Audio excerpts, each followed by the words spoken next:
Hello everyone, मैं Ravindra, guest faculty of GP Badaun. तो जैसा कि हमने एक नया टॉपिक यहाँ पर स्टार्ट किया था अप्लाइड मैकेनिक्स में, जिसका नाम है बीम। ठीक है, तो बीम वाला जो हमारा यूनिट थी, ठीक है, यूनिट या मूवमेंट वाली जो यूनिट थी, यूनिट शायद थर्ड थी, उसमें बीम को दे रखा था बीम्स के लिए। तो उस पर बेस यहाँ पर एमसीक्यू बेस के लिए डिस्कस पार्ट फर्स्ट में कर चुका हूँ और पार्ट सेकंड को स्टार्ट करने जा रहा हूँ। और इसका कुछ पोर्शन ट्रस और बीम में दे रखा है। ठीक है, ट्रस और बीम में दे रखा है। तो वहाँ से जो बीम वाला पोर्शन है, इसको मैंने सेपरेट किया है और सेपरेट इस पर एमसीक्यू बेस के लिए तैयार करके आप लोगों को करा रहा हूँ। तो ध्यान रहे, ये चारों ब्रांच के लिए है। ठीक है, केमिकल ब्रांच के लिए फर्टिलाइज़र और rubber and plastic and paint technology. तो सभी लोगों के लिए, सभी स्टूडेंट्स इसके लिए, इस वीडियो के लिए वॉच करें और इसको बढ़िया से नोट अपना बनाएं। ठीक है, तो यहाँ से आपको क्वेश्चन मिलेंगे। तो क्वेश्चन नंबर 15 हमने प्रीवियस वीडियो पार्ट 1 में सॉल्व किए थे और यहाँ पर हम स्टार्ट करने जा रहे हैं 16 क्वेश्चन से। ठीक है, तो क्वेश्चन नंबर 16 पर यहाँ पर देखते हैं। क्वेश्चन नंबर 16 में दे रखा है कैंटिलीवर बीम उदाहरण है। ठीक है, कैंटिलीवर जो बीम है वो एक उदाहरण है, किसका है? ऑप्शन नंबर ए में दे रखा है स्थितिकी ज्ञात दर ने, ऑप्शन नंबर बी में दे रखा है स्थितिकी अज्ञात दर ने, और सी ऑप्शन में दे रखा है स्थितिकी सामान्य दर ने, और डी ऑप्शन में दे रखा है कोई नहीं। ठीक है, तो यहाँ पर हमारा जो सही ऑप्शन है वो हमारे पास है स्थितिकी ज्ञात दर ने। ठीक है, क्योंकि कैंटिलीवर जो बीम होता है, ठीक, उस पर मैक्सिमम रिएक्शंस जो होती हैं वो 3 आती हैं। कैंटिलीवर टाइप का जो बीम होता है उस पर मैक्सिमम रिएक्शन 3 आती हैं। यहाँ पर देखिए मैं बता रहा हूँ। ठीक है,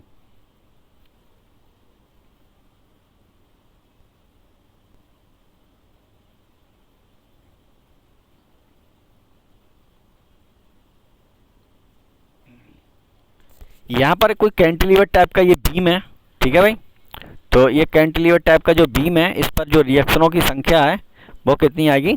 3 आएगी। ठीक है, जैसा कि आप लोगों को पता है यहाँ पर रिएक्शन की संख्या कितनी आएगी। ये मेरे पास अगर बीम है, इस पर कोई लोड लगा हुआ है यहाँ पर। ठीक है, तो यहाँ पर एक तो रिएक्शन ये नीचे से ऊपर की ओर आती है, इसको बोलते हैं वर्टिकल रिएक्शन, और एक इस साइड में आती है। ठीक है, जिसको बोलते हैं, ठीक है, हॉरिजॉन्टल रिएक्शन एच, और एक क्या है, मूवमेंट वाली रिएक्शन आती है जो कि डायरेक्शन इधर होता है। ठीक है, इसको बोलते हैं एम।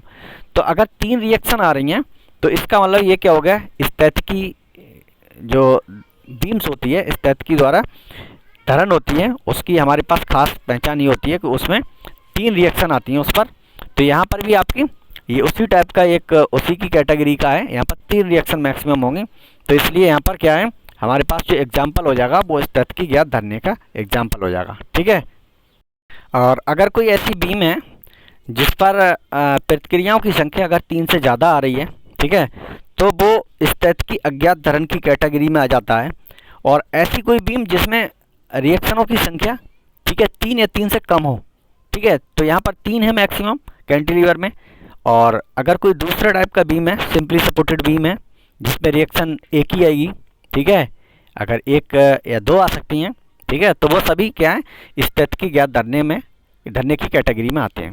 ठीक है, क्वेश्चन नंबर नेक्स्ट देखते हैं 17 क्वेश्चन में दिया हुआ है स्थितिकी, ठीक है, स्थितिकी ज्ञात धरणों में प्रतिक्रियाओं की संख्या। जो स्थितिकी ज्ञात धरने होते हैं उनमें प्रतिक्रियाओं की संख्या कितनी होती है, तो आपको पता है, बता चुका हूँ। ठीक है, ऑप्शन नंबर ए में दे रखा है 3 या 3 से कम, ऑप्शन नंबर बी 3 से अधिक, option number C 4, option number D में 0। तो यहाँ पर हमारे पास जो ऑप्शन नंबर ए है वो राइट है। स्थितिकी ज्ञात धरणों में प्रतिक्रियाओं की संख्या 3 या 3 से कम होती है। ठीक है, ठीक, नेक्स्ट क्वेश्चन देखते हैं। क्वेश्चन नंबर 18 में दे रखा है स्थितिकी ज्ञात धरणों में प्रतिक्रियाओं की संख्या। ठीक है, स्थितिकी अज्ञात धरणों, यहाँ पर देख लीजिए, वर्ड के लिए देख लीजिए, गलत ना कर देना जल्दी में, जैसे मैं अभी बोल गया ऐसे आप भी मत बोल देना। स्थितिकी, ये वर्ड दे रखा अज्ञात, यहाँ ज्ञात नहीं है, अज्ञात धरणों में प्रतिक्रियाओं की संख्या। तो प्रतिक्रियाओं की संख्या कितनी होती है? 3 से अधिक, 4 हो सकती है, 5, 6, 7, 8, 10 जो भी है वो हो सकती है। ठीक है, तो ऐसी बीम जिसमें प्रतिक्रियाओं की संख्या अगर 3 से ज़्यादा है तो वो हमारे पास स्थितिकी अज्ञात धरण कहलाता है। ठीक है, नेक्स्ट क्वेश्चन देखते हैं। एक धरण के दोनों सिरों पर आबद्ध टेक हैं तो वह कहलाएगा। यानी कोई एक बीम है जिसके दोनों एंड पर फिक्स सपोर्ट लगी हुई हैं। ठीक है, यानी मैं कह सकता हूँ कि यहाँ पर देखिए, ठीक है मैं बना दे रहा हूँ।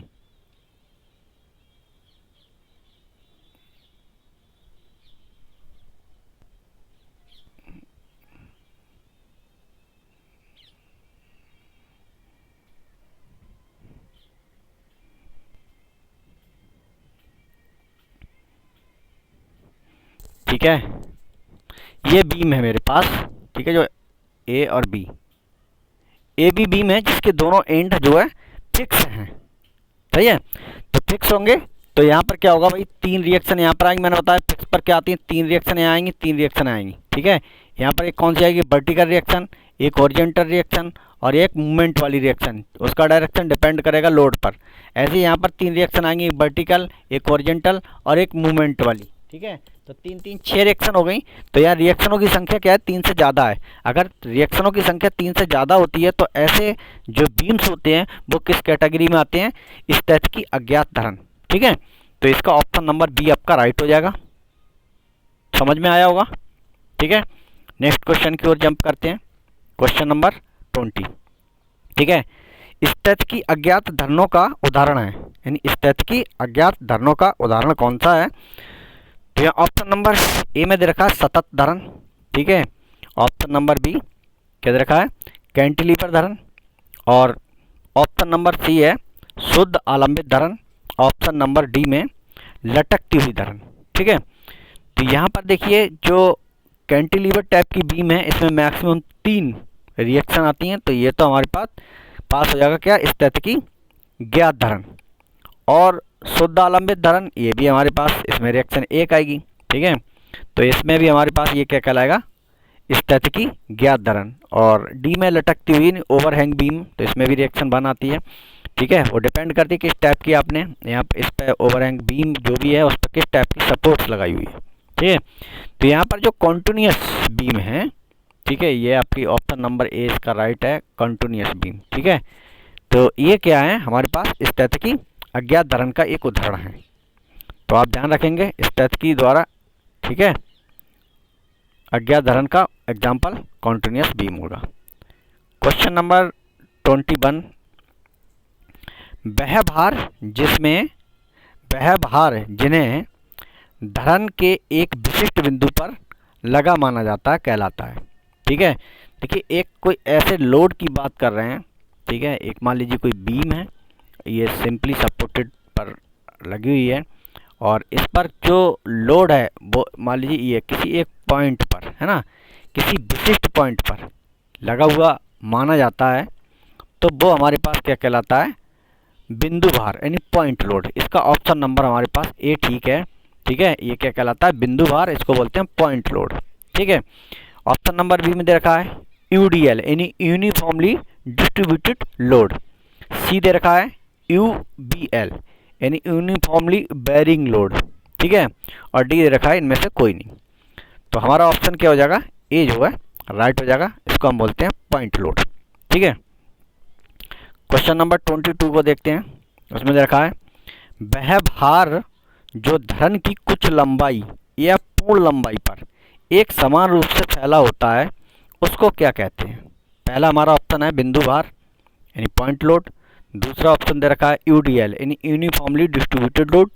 सी ऑप्शन है यूबीएल यूनिफॉर्मली बेरिंग लोड। ठीक है, डी में दे रखा कोई नहीं, तो हमारा ऑप्शन बी ठीक है, यूनिफॉर्मली डिस्ट्रीब्यूटेड लोड। तो देखिए यूनिफॉर्मली डिस्ट्रीब्यूटेड लोड का एग्जांपल हमने बताया था कि कोई अगर मेरे पास बीम है ये, ठीक है, जो कि किसी सिंपली सपोर्ट पर रखी हुई है इसके दोनों एंड। ठीक है, और यहाँ पर जो इसका लोड है वो कुछ इस तरह से फैला हुआ है, कुछ लंबाई में है ना, इस तरह से पूरी लंबाई या कुछ लंबाई में। और इसको हम ऐसे दिखा देते हैं, मान लीजिए डब्लू प्रति मीटर है ना। इसकी क्या है, ये तीव्रता इंटेंसिटी, इसकी जो डिस्ट्रीब्यूटेड लोड हुआ है, ठीक है, वो डब्लू पर मीटर के हिसाब से यहाँ पर डिस्ट्रीब्यूटेड है यानी मीटर लंबाई में। ठीक है, तो ऐसे लोड को हम क्या बोलते हैं, यूनिफॉर्मली डिस्ट्रीब्यूटेड लोड। ठीक है, और क्वेश्चन नंबर नेक्स्ट को देखते हैं। ठीक है, क्वेश्चन नंबर नेक्स्ट को मुझे पीडीएफ को रोटेट करना पड़ेगा। ठीक है, रोटेट कर ले रहा हूँ मैं क्वेश्चन, इसको रोटेट करना पड़ेगा। हम्म, अभी देखता हूँ।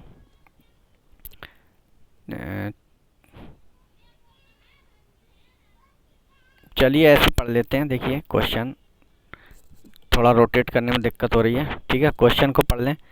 वह भार जो धरन की कुछ या पूर्ण लंबाई पर एक एक समान रूप से लगातार बढ़ते या घटते हुए, ठीक है, कार्य करता है कहलाता है। ठीक है, यानी किसी बीम पर एक ऐसा लोड, ठीक है, जो क्या है, कंटिन्यूस, किसी बीम पर ऐसा लोड जो कंटिन्यूसली एक समान रूप से या तो बढ़ता हुआ जाता है या घटता है, तो ऐसे लोड को हम क्या कहते हैं, यूबीएल, यूनिफॉर्मली बेरिंग लोड। तो इसके लिए मैं यहाँ पर आपको बना के दिखा दे रहा हूँ। यूनिफॉर्म बेरिंग लोड के लिए ये कुछ इस तरह से होता है। ठीक है, ये मेरे पास इस तरह से होता है, ये ठीक है, यहाँ पर इस तरह से ये लोड होता है।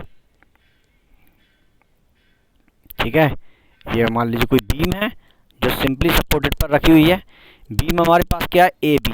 ठीक है, ए बी, ये बीम है, ये वाली ये बीम है। ठीक है, और इस पर जो लोड है वो इस तरह से बेयरिंग हो रहा है, यानी बढ़ रहा है।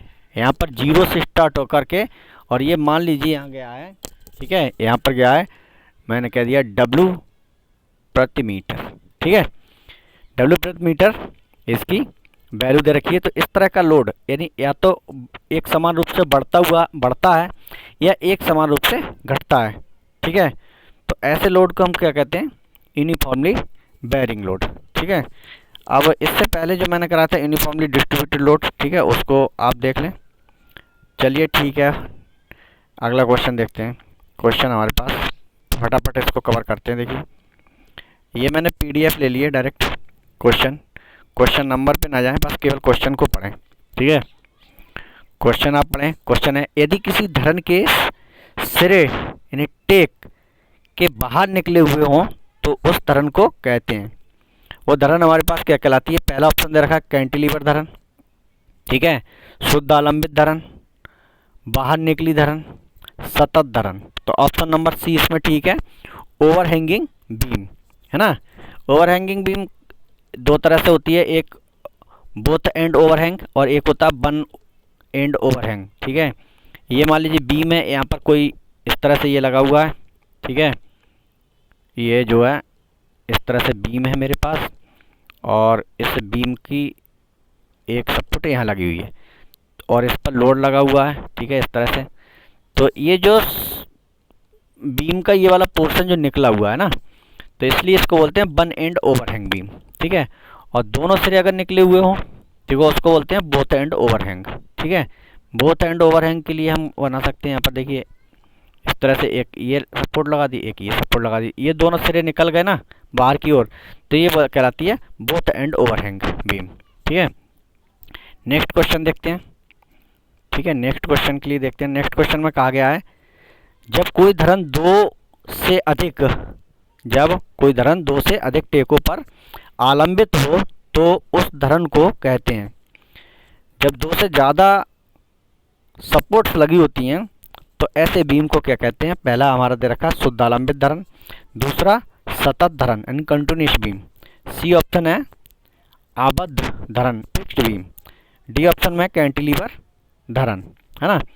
तो इसमें क्या है, दो से ज़्यादा सपोर्ट लगी हों तो हमारे पास कंटिन्यूस बीम कहलाता है। जैसे ये हमारे पास है, यहाँ मैंने लगा दी एक सपोर्ट, ये एक सपोर्ट, ये एक सपोर्ट, ये एक सपोर्ट, ये। ठीक है, और भी बढ़ा सकते हैं, ये सपोर्ट लगा दी, ये सपोर्ट। अब ये सपोर्ट्स के टाइप कुछ भी हो सकते हैं। ठीक है, रोल सपोर्ट, हिंज सपोर्ट, ठीक है, सिंपली सपोर्टेड।